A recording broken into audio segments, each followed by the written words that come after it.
Hello, everyone. It's Shane Kanto, your Wasteland reviewer, and welcome to Lost in the Wasteland, my weekly interview show where I learn a little bit more about somebody else's perspective on movies. And joining me is a special guest, filmmaker David Axe. Thank you so much for coming on. It's my pleasure. Absolutely. And let's take a couple of minutes, David, if you want to introduce yourself, tell the audience a little bit about your experience being a filmmaker. Sure, I'm a journalist and filmmaker based in Columbia, South Carolina, lifelong movie fan, and I've been making movies for about 10 years, all micro budget genre Mm, features, plus a few shorts here and there for shits and giggles. mm. And my most recent is a kind of riff on horror tropes called Left One Alive that asks what happens after a horror movie ends. Awesome. And I guess that's a nice place to jump off here because getting a chance to check out your film, is like this is not what you generally expect out of a film like this. It's the aftermath. And what inspired you to tell a story like this?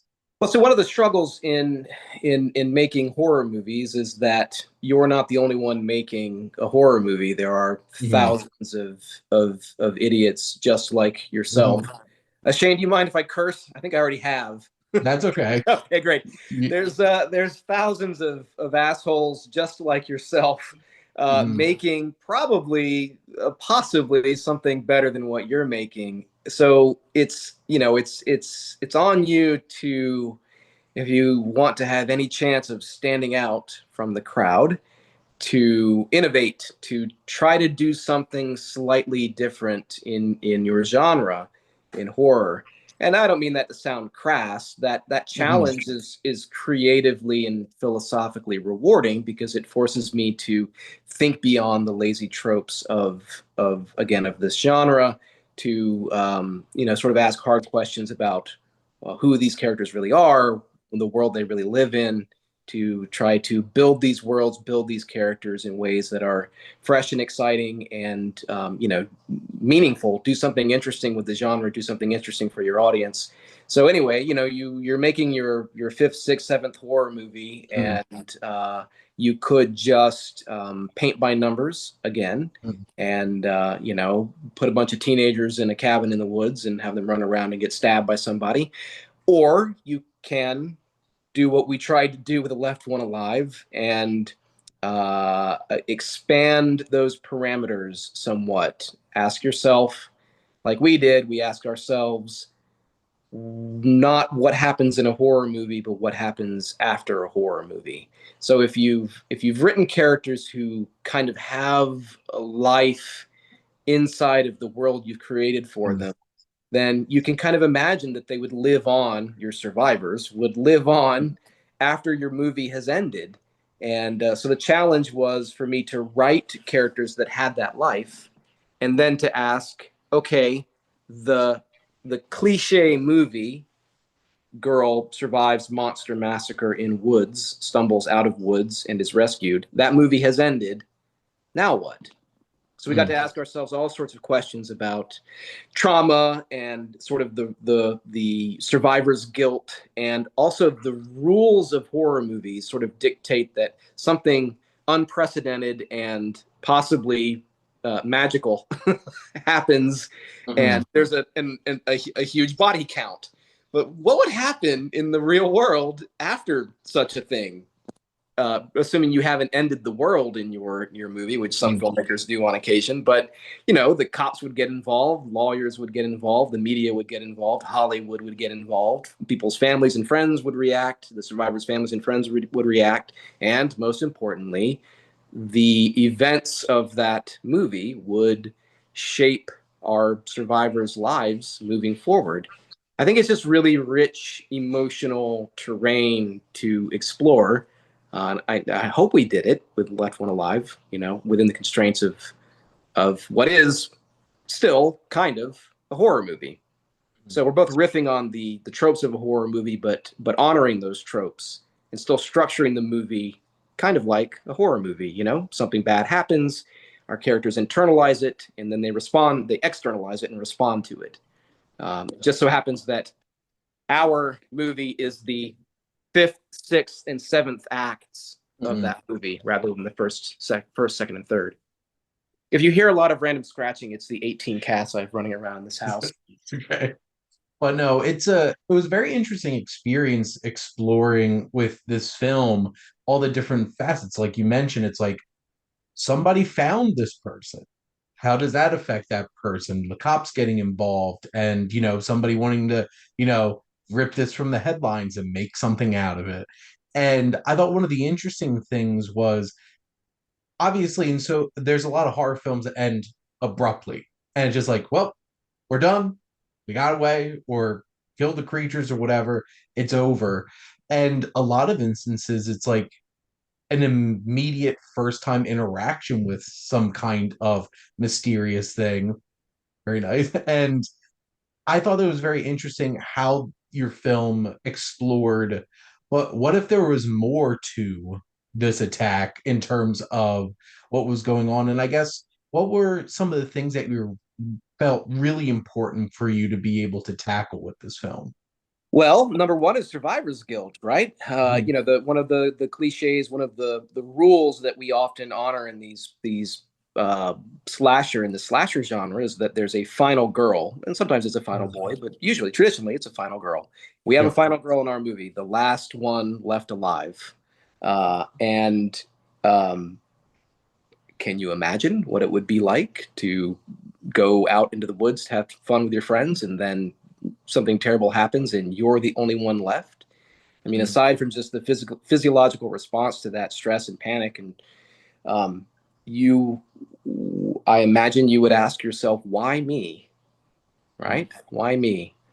And that's a question that I think survivors of horrible events always ask themselves. And when they can't find an answer to that question, that's when the lives of survivors fall apart and they end up not surviving the thing that traumatized them. It just gets them years or decades later. You have to answer that question, why me? And I think a lot of people can relate to that. It can be a car accident, it could be a medical emergency, it could be just sort of economic misfortune that afflicts the people around you, but not you. There's a million ways to survive a thing, and then you have to ask yourself, well, if you have any kind of internal life, you have to you would ask yourself, why me? And I have had my own, like most people, share of bad experiences, and I have asked myself that question, why me? I like to think that I answered that and that I'm able to Mhm. find some peace in life. And one of the answers is why not me, or to Mhm. accept that sometimes life is just random, and that your life doesn't have a preordained story arc that you have to follow, that the universe is going to give you. You need to accept and embrace the randomness and chaos of the universe in order to make peace with it.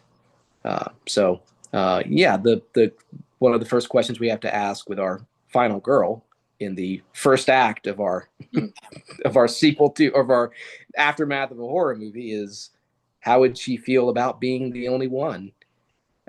Our I don't want to spoil the movie, but our hero does make peace with being a Mhm. survivor, but it doesn't come easy, and it doesn't come without um, cost to her friends and her family, and very nearly to herself.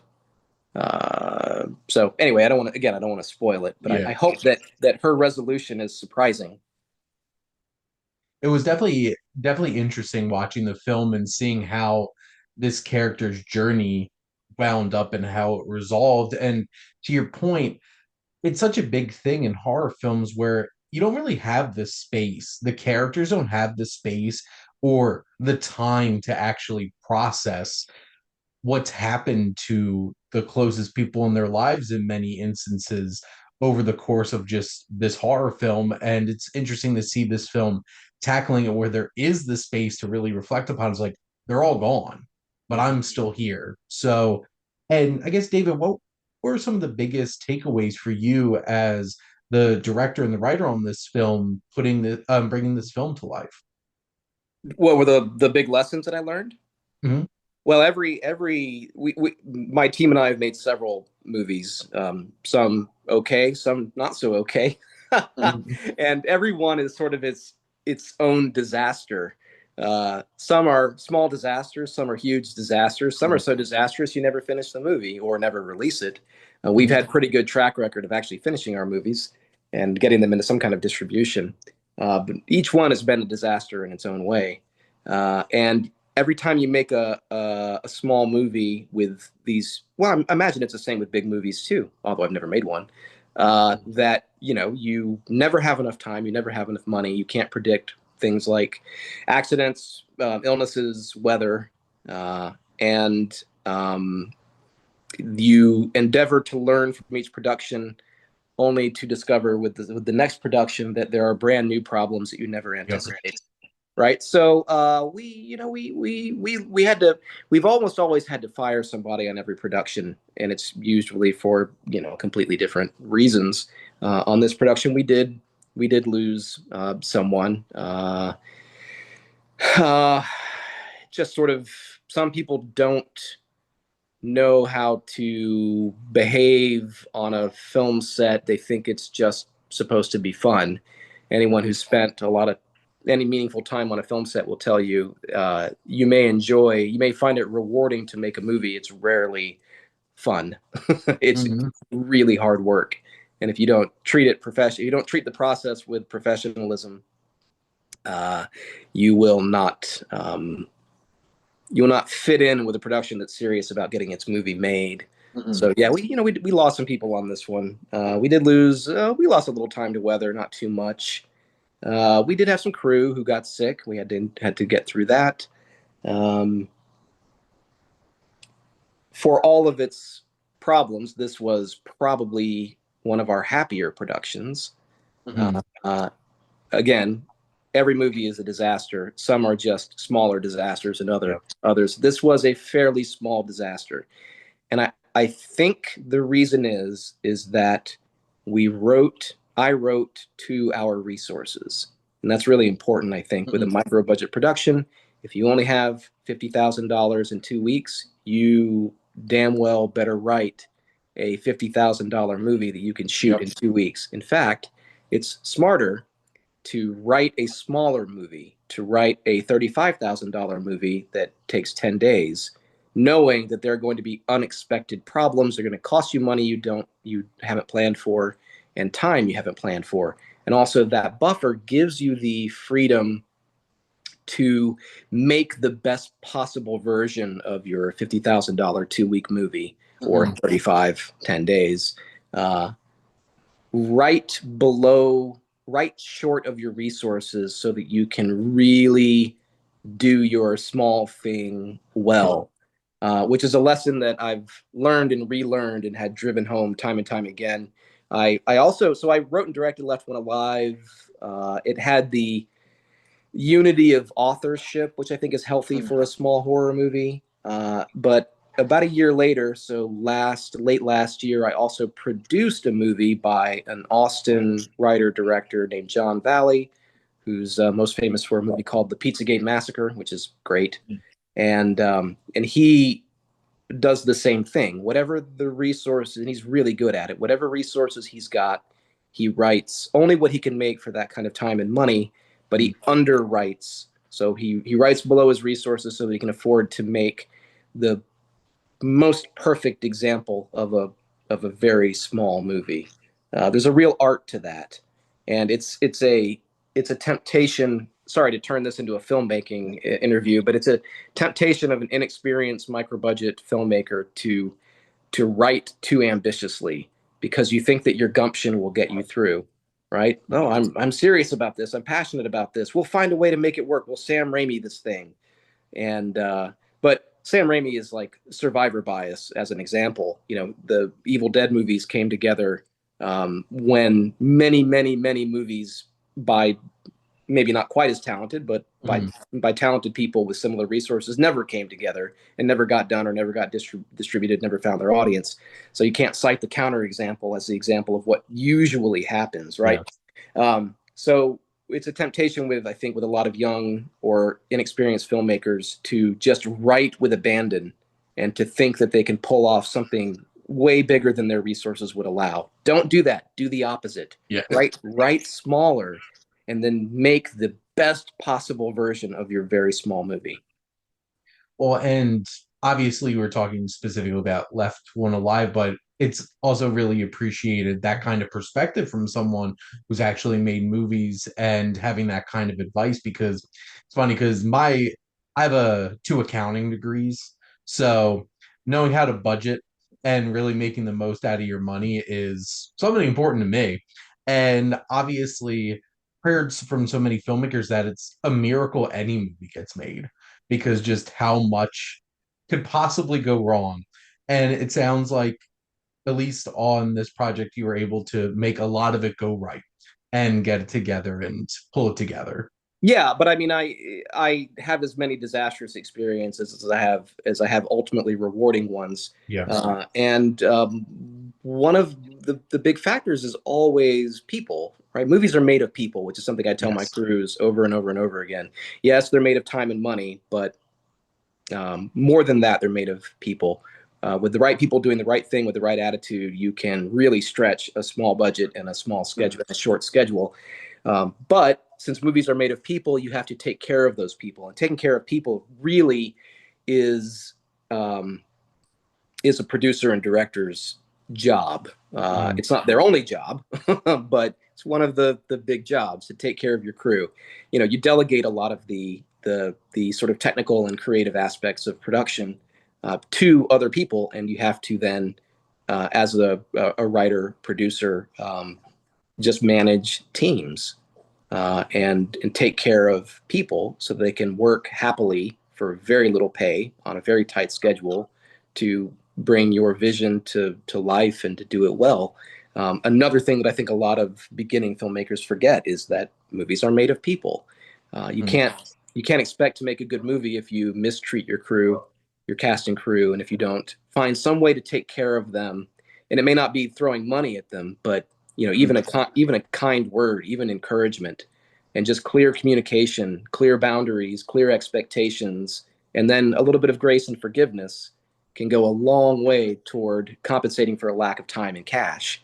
Just take care of your people, and they'll make your movie for you. That doesn't mean you don't have authorship, but the authorship comes from your script, certain key decisions that a director makes, a shot list, for example, casting, directing actors on set. These are things directors can do to cement their authorship. But you should give up control of a lot of other things. You know, you delegate your art design to an Right. artist, to an art department. You may delegate a lot of the post production to people, editors, colorists, uh, sound designers, composers, whatever. Yeah, delegate and then take care of those people. And if you've made the right creative decisions and built the right team and taken care of that team, they will make your movie for you. You're a manager to a great extent. Mm. You're a manager with creative authorship. And another thing that a lot of filmmakers just forget, you just have to be nice. You have to be nice. Unless you're one of those rare, lucky geniuses whose sheer brilliance can kind of enslave people in a cult of filmmaking where they're going to do anything for at whatever cost to prostrate themselves at your feet to make your movie, then you better be kind. I'm Mhm. no Kubrick, right? So I Yeah. have to treat my cast and crew well, so they can make my crappy little movie for me. Oh wait, so what was the question? I'm But sorry for that. I just, well, no, I appreciate the insight because especially as somebody who's never made a film but loves film so much, it's important to take a step back and really realize how much goes into it and how many people go into putting it all together. But I guess I always like to ask filmmakers or actors about their projects. If you're trying to sell this, what's the biggest reason why somebody should check out Left One Alive? Are you curious what would happen after a horror movie? I was. That's why I made this Mhm. movie, and that's why you should see it. There you go. Now, where could people check out the film? It's on Prime. It's with Bayview Entertainment. They typically will do a lot of video on demand. Mhm. Very rarely theatrical. We didn't do theatrical with this one. Way too small. And then some kind of physical media. I mean, I just I've got a really healthy relationship with Bayview, and so I make a Mhm. movie. If they like it, they take it, and then they make sure that it's watchable somewhere. I think Yep. Prime is the place to go for Left One Alive. Awesome. Now, I guess, David, if you're ready, let's learn a little bit more about you as a Sure. film lover. Okay. Now, this is always a fun question to ask people, but what's your favorite film? Oh, wow. Oh, man, that's so unfair. I mean, that's often going to be like, what's a great movie that I recently saw? But hold Yeah. on. My favorite movie ever. Is that different than my most formative movie ever? I guess it's up to you, however you would like to Okay. approach the question. So, The one movie I could watch literally every day and never get mhm. tired of is actually a documentary, American Movie. Okay. Do you know American Movie? It's interesting because it's on a couple of episodes ago. I was interviewing a documentarian and brought up that specific movie as something that was very influential for them as well. Yeah, it's the story of set in the late 90s, Mhm. story of Mark Borchardt and his buddy um, Mike Shank. Mark is he's still around. Mike sadly has passed. I think they're in the Milwaukee area, and Mark is a an indie filmmaker, writer, director, producer, and the documentary is about him trying to make a feature film, failing, and then making a short film in order to raise money for the feature film. Mhm. And he's a crazy character who every single indie filmmaker in the world would recognize instantly. And he comes across as kind of a boozy buffoon, but having made movies and having seen Mark's movies and met Mark at a film festival Mhm. about 5 years ago, I must stress he's not. The man is actually very talented. He doesn't work very quickly. I mean, he's made a handful of things in his 20 some years or 25 years of Mhm. filmmaking, but he's actually very talented. And the short that his it's kind of a short feature, long short that American Movie is about that he calls Coven, even though it should be pronounced Coven, and that's kind of a running joke in the movie, is actually kind of a banger. Black and white, 16 millimeter thriller about a cult and Alcoholics Anonymous, and he's in it. He stars in it, and it's damned good. So Mhm. American Movie is kind of a comedy, kind of a not coming of age exactly, but you watch Mark go on a journey, and it's really Mhm. hard. And it's about the actual processes of making a movie. Granted, it was on film, or he made his movies on film. Yeah. So it's a somewhat different process than we go through today, but the fundamentals are the same. Pre-production, production, post-production, marketing, things like that. So I never get tired of that movie, and I'm sure that my friends and loved ones are tired of me making them watch it. And we do have kind of a ritual where I think you've now met three of my cats. This is Boo. There you go. The we kind of have a ritual where I try with every single production at some point during pre or production to inflict American Movie on my cast and crew, and we did manage to do it on the last movie that I made. I think we did it with Left One Alive too, where I got everyone together and made them watch American Movie. And I have never met any filmmaker, any actor, crew who's failed to see themselves in that movie, and it is so funny and so quotable. So that is my favorite movie. It's not my formative movie. That has Mhm. to be the first movie I can remember seeing was Return of the Jedi in theaters when I was Okay. 5. So a very clear memory of that, my first clear memory. But the movie that made me want to make movies was Empire Strikes Back, which I actually saw after Return of the Jedi. So I must have been Mhm. 7 or so. And just the scope and drama and adventure and beauty of that movie impressed even me, a 7-year old, and still Mhm. strikes me. I mean, it's like just the most thrilling, ridiculous genre, exercise in sci-fi action genre, but wrapped around uh, a a great story with great performances that I find very Mhm. moving. So that's my most formative movie. Okay. The greatest movie I've seen recently has got to be Sinners. Have you seen Sinners? Yep. Holy Yes. shit!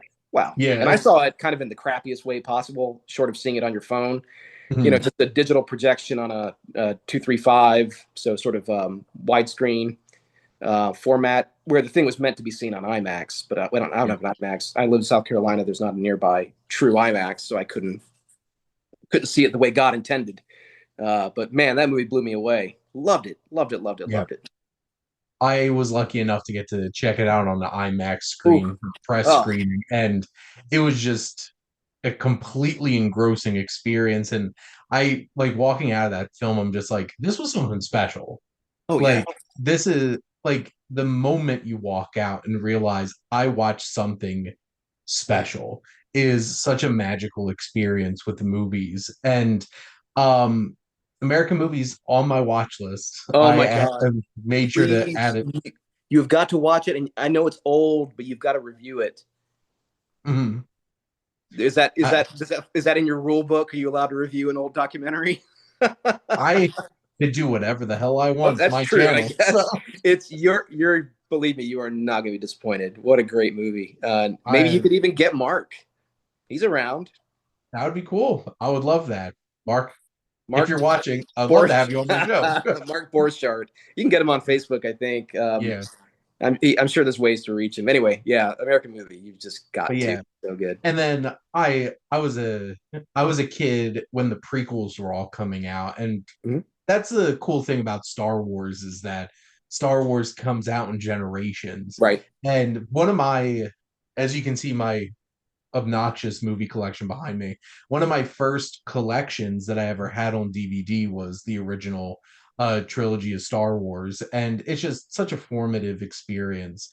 Getting to check those out, and I distinctly remember being 8 years old going to see Phantom Menace and just being blown away as an 8 year old.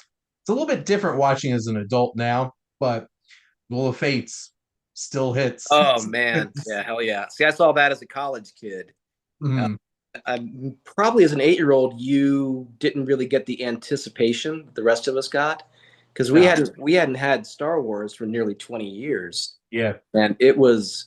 I don't think that maybe the end game, the Avengers Endgame, maybe came somewhat close to matching that intensity, but it was crazy for for more than a year just being excited for this thing coming up and scouring the crude internet for any kind of clue yeah, or hint about what you're about to see, and going to see crappy movies like the one that you had to see the trailer for episode yes. one was Meet Joe Black. Yeah. And so people would go see Meet Joe Black. They would buy a ticket to Meet Joe Black, watch the trailer for episode one. I know people who did this, and then leave, which ridiculously overinflated that movie's box office haul because there's all these people who didn't actually watch it. They just stuck Yeah. around for the trailers. And that was the time when you couldn't watch a trailer online, to say nothing of watching it on your phone. So you had to actually go to Yeah. the theaters. And then the excitement of sitting in that theater when the Lucasfilm logo came up right before episode one started, it was incredible. And I do love that. I don't like the prequels as much as I like the original trilogy, and I don't Mm. like the new trilogy as much as the original trilogy either. But I do appreciate that. Yeah, every generation gets its Star Wars, and it's Yeah. okay to love them. You can love them for whatever reason you want, and it's to George Lucas's credit that the world he created is that fungible and it can work generation after generation after generation with different directors and different writers and still have Mm. that kind of impact. I try not to hate on the kids, you kids who love your prequels. It's fine. I I don't love the prequels. Okay. Um, I honestly, Phantom Menace and Attack of the Clones are a couple of my least favorite Star Wars movies. Oh, okay. I give Revenge of the Sith a lot more credit, despite the fact that some of the dialogue and some of those scenes are not the best. Mm. But that was a big thing No. with uh the 20th anniversary of Revenge of the Sith just happened, Yep. and I watch a lot of movies and I don't get to see a whole lot of re-releases in theaters because I'm trying to see as many new releases in theaters as possible. And I did miss Revenge of the Sith, but that was definitely one I would have loved to see in a theater again because I did get to see all three of the prequels in a theater growing up, which was really special. But even the 10-year gap, I guess it was in between uh Revenge of the Sith and Force Awakens. I remember when that Force Awakens trailer dropped like a year in advance, and just like um Harrison Ford at the end is Han Solo just being like, Chewie, we're home. Yeah. Just like goosebumps Yeah. and just that kind of experience. Now, I have a couple of other favorite types of questions, but what's your favorite genre of movies? Ooh. Okay. Huh. My favorite genre to work in is horror. Mhm. It's the most forgiving genre for micro budget movies because horror fans are there for the horror, even if the horror is not expensive. Yeah. It's kind of unique to that genre. And I do love horror movies, so I love to work in horror more than any other genre. And I've made things edging up against other genres, action, drama. But yeah, horror is my favorite to work in. My favorite to watch. Um, you know, I will, like many horror fans, kind of watch any horror that isn't just torture porn. I really don't like that. But anything else, I'll gobble that shit up. But it's not always my favorite. The movies that I can go back to over and over and over again are the big action adventure blockbusters of my youth. Your Mhm. Star Warses and your Indiana Joneses and your Yeah. some of your Jameses Bondses and things like that. Yeah. So I think just I would say big action adventure, and it's not a genre I think that we make well anymore consistently. Um, One that I really loved recently that I think most of America didn't is was Fall Guy, the Ryan Gosling stuntman I movie. wish more people checked that out because Did that you was like such it? a fun time. Yeah, it was I fun. enjoyed that so much. Oh yeah, it was so charming. Just when you have a really great charismatic lead you just want to hang out with, and then fun action and villains you love to hate and cute animal sidekicks, you can't go wrong. Oh, I knew that that movie was for me the second I Was Made for Loving You by Kiss started playing at the beginning, and I'm just like, well, I got the vibe now, and I'm about this. So, Yeah, that was good. but it's interesting because they're re-releasing Last Crusade Oh, in theaters in mid-June, and I'm very tempted. That's my favorite Indiana Jones film, and a great action adventure. It's like, to your point, they don't make a whole lot of them anymore, and it's kind of disappointing because most films like that have kind of just been like really hyper fixated on making comic book movies and stuff like that instead of like I grew up with pirate movies coming out when I was early teens and stuff like that, and those kinds of like big adventure films don't really happen a whole lot anymore. yeah, I But think they got the cost structures got a little bit off balance versus the likely box office returns. I think big Hollywood forgot how to make those movies affordably. So hopefully there'll be a course correction. Um, yeah, I think Thunderbolts might have been something of a course correction. Did you see it? mhm. Oh, I had a blast with that. And Yeah.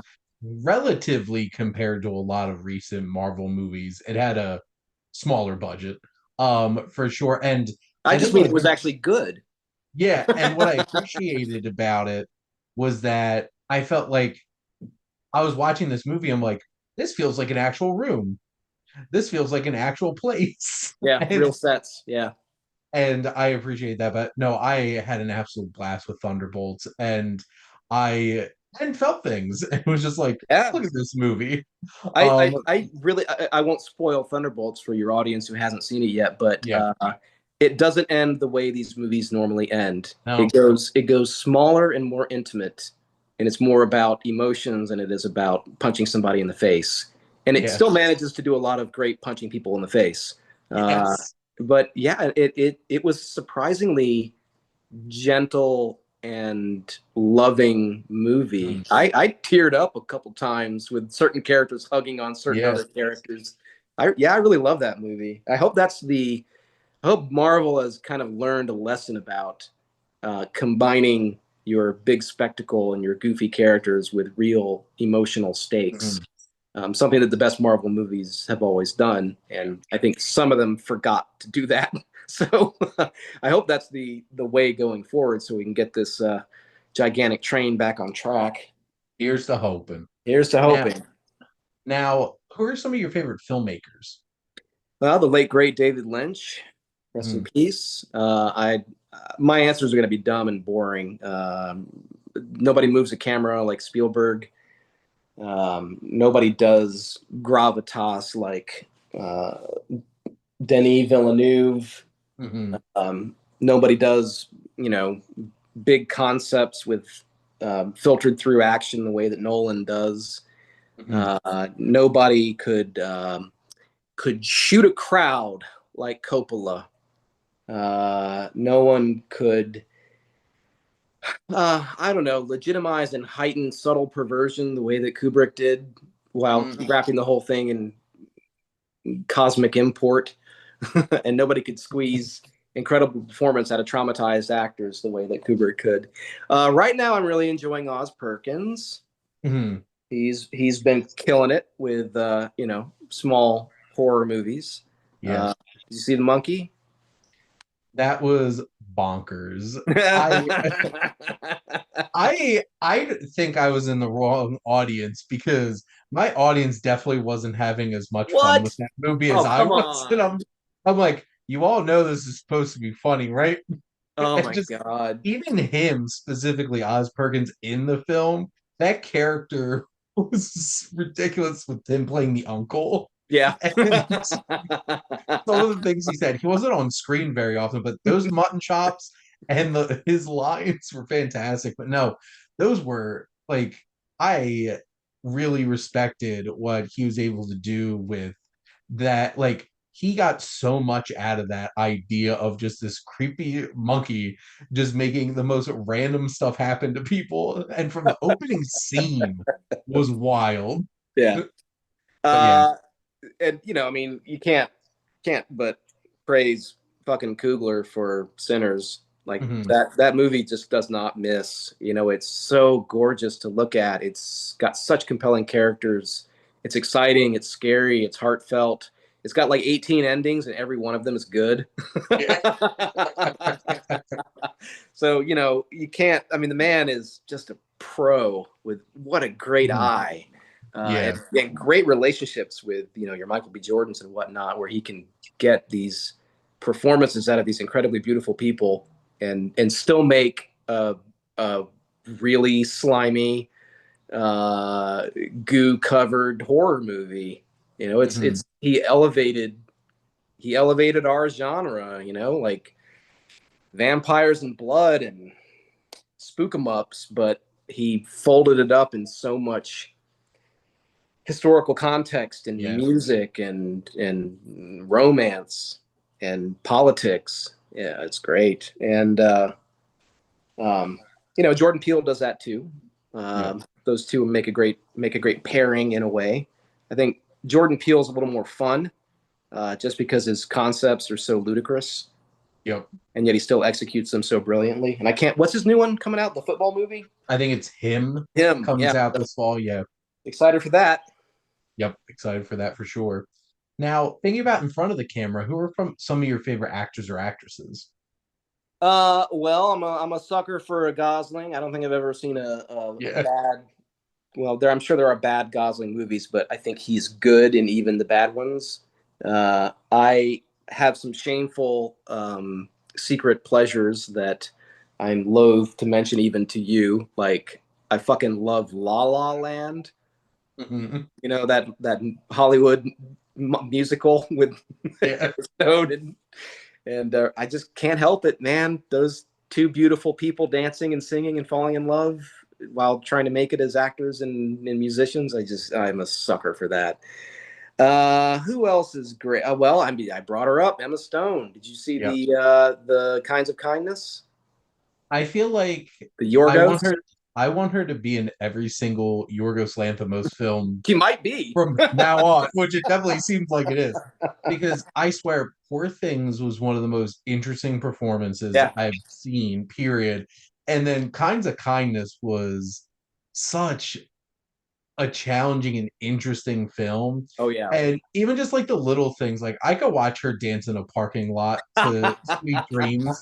Oh, and it's the commitment to the bit. Her and Jesse Plemons were so great in that.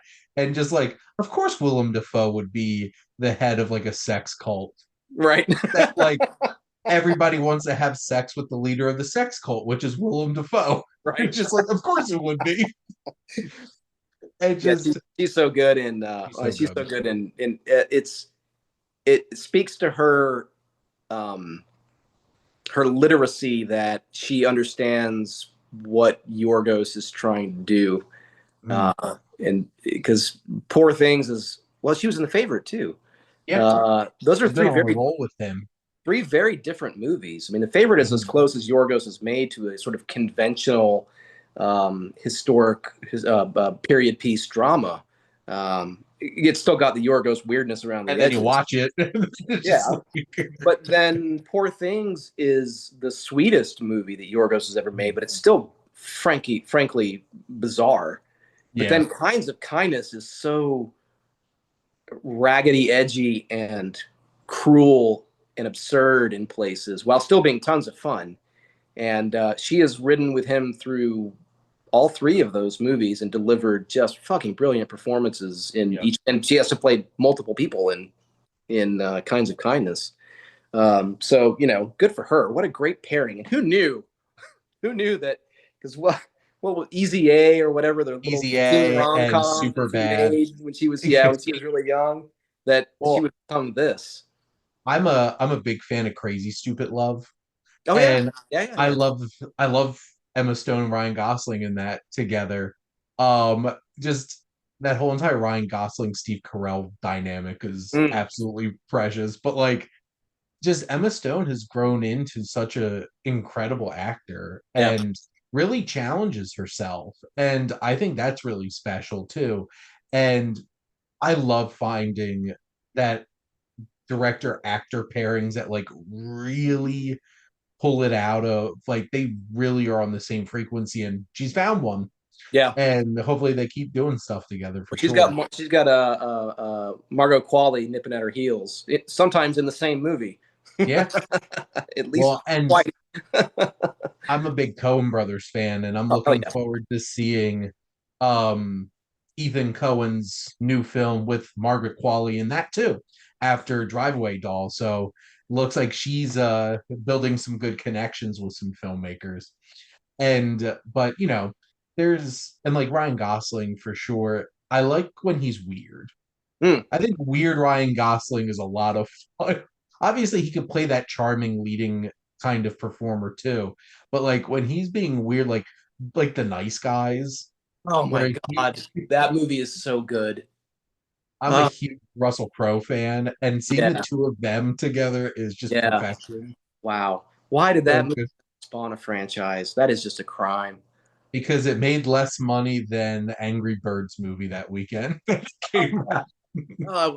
I hate to think that. Well, I take some comfort believing that there's a parallel universe where every 18 months we get a Nice Guys movie. I wish that was this one. Uh, That's another one where I can sort of watch almost every day and enjoy. It's so good. Absolutely. Now, what's a film that connects to you because it relates to another interest of yours? A film that connects to me because it relates to an interest of mine. Okay. Um, the last couple Wes Anderson movies have been very writerly Mm, in terms of being about writers, their processes, their relationship to their work and their audiences, and I that that speaks to me. I have a funny relationship with Wes Anderson because his trailers irritate the hell out of me, and I think it's because even if you have seen every single one of his movies, or like me, you see every single new one several times in theaters, Yeah. his world building is so pitched to his particular frequency, and his visual language is so unique to him that every one of his movies has to pull you into that world and that language and give you a moment to relearn it. Mhm. And a trailer can't do that because it's meant to be, it has to both be appealing to newcomers, but also comforting to the old timers. And it needs to, establish a vibe, but also sell a story and introduce all the main cast. And it's got to do a lot of work, and the work can't just be drawing you into his visual language. So a trailer is like the worst possible format for Wes Anderson. Perfect for Michael Bay, terrible for Wes Anderson. And so his trailers irritate me, but every one of his movies I fucking love.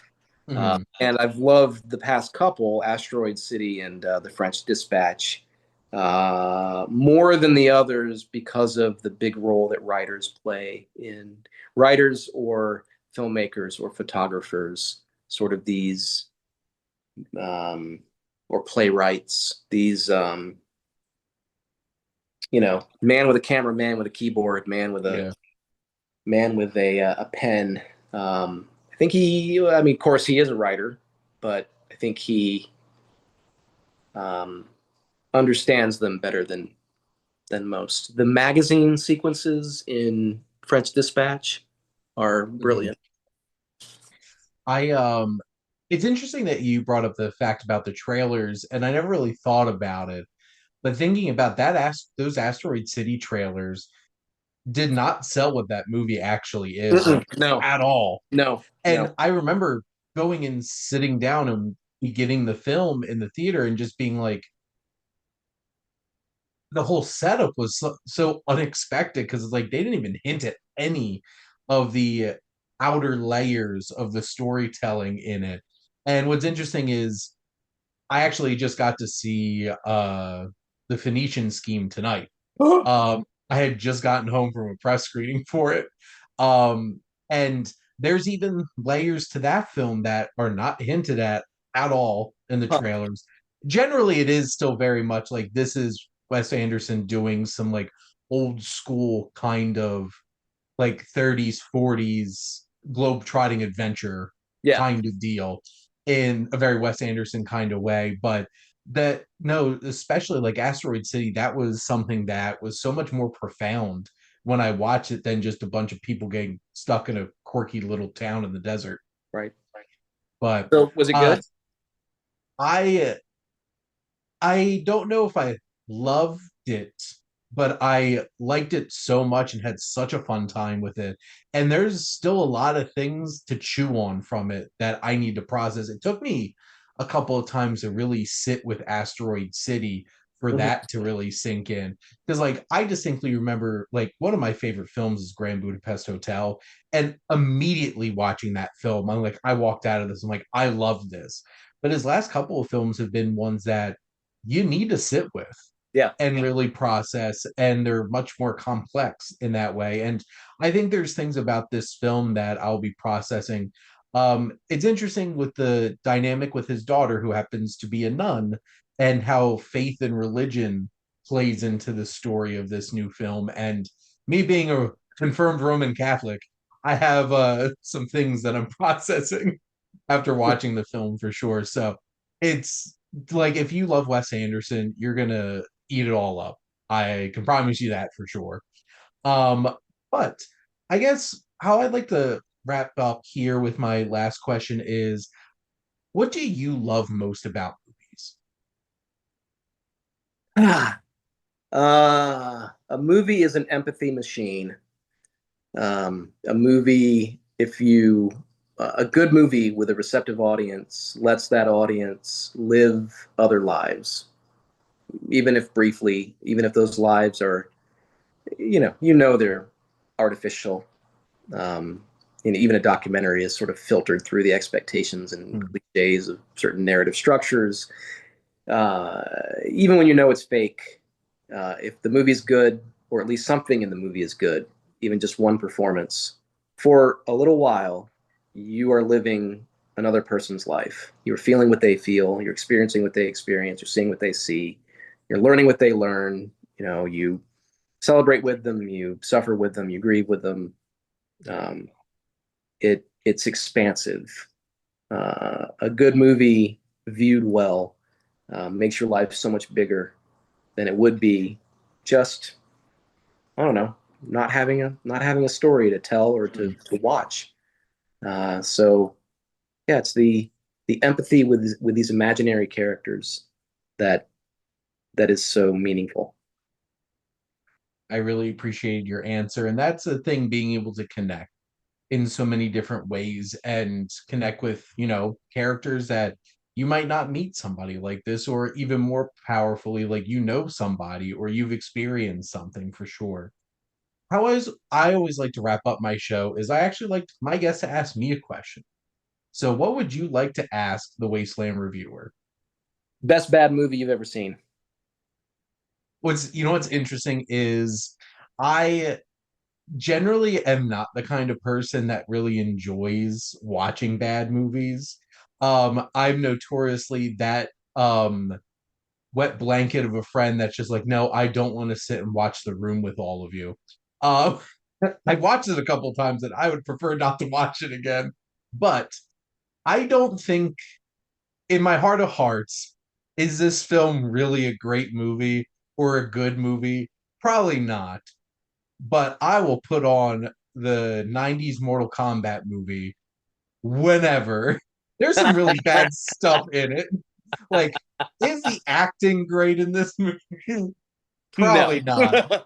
But I just love that movie to pieces because I feel like on some level that the sequel definitely did not understand is that you're having a fun time. We're Right. here for a fun time. We're Right. here for, you know, watching a giant puppet Goro and, um, Kano just saying all these ridiculous one-liners in his very thick Australian accent.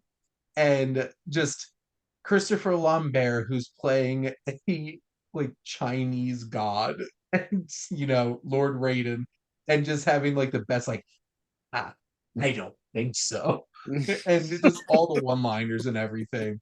And like I struggled so much playing Mortal Kombat 4 on my N64 and never could beat. I think I beat Goro once, ever. But like watching that movie, it's not a great movie, but it's a fun time. Like unabashedly, at least it gets it and is having a fun time with you. But out of all of them, that's definitely my go-to for sure. Good answer. Good answer. And I did not like the new one. I Mm, did not need Shang Tsung just being like fighter's name. It's just like I get it. I'm pretty sure like 99% of his dialogue was just reading people's names and announcing them. Um, but when those moments watching the original 90s movie and just like flawless victory, and I'm like, yes, like just slide those in there. Where mm, it's like just him in particular, like your soul is mine. And I'm just like everybody's like acting up to like either it's a terrible performance or they turn this up to 15 right. and just know they're hamming up for this movie. And what a wild teaser at the end, and then how they completely fumbled it in the next movie. The less said about Mortal Kombat Annihilation, the better. Yeah, I didn't love it. No, not a fun. That was a bad movie and not a fun time. So that's the problem. But David, thank you so much for taking the time to come on and talk about your film and for getting the chance to chat movies with me. Oh, thank you for the invitation. I had a great time. Awesome. And thank all of you out there for always tuning in and supporting your Wasteland Reviewer.